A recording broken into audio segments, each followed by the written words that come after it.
Charlie Kirk believed in civil discourse.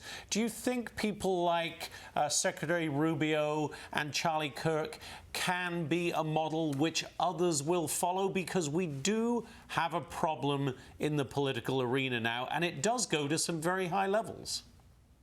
I think they absolutely can, but it's going to require both sides doing it. And I think what you're seeing right now that is shocking, in leading up to this, was many politicians who are saying horrific things, saying very dangerous things. I mean, you have people out there calling President Trump a fascist.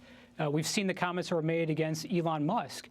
We saw what happened to many of his dealerships around the country. And so it requires leaders coming up, stepping up, and taking action here. I do believe that this can happen, where we can get united, where we can draw back the rhetoric and the violence and get to a place where we're united as a country. But, the question is going to be, is this just a moment where we're uniting right now around this moment, or will this last? And I think what we unfortunately have seen, though, is that there's a pattern here.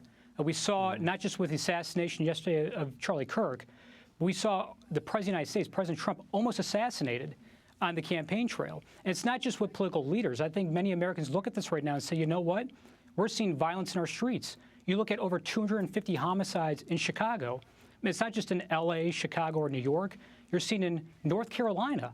We saw a young woman murdered on a train coming home in North Carolina. So I think what's different now than where it's been in the past is that in the past we've seen political violence, whereas against leaders and presidents and people of that nature. But I think Americans right now recognize that there's violence against themselves right now, potentially, that everyone could potentially be a target given where the violence is in this country. And to President Trump's credit, he is trying to tackle violence. He's trying to reduce crime.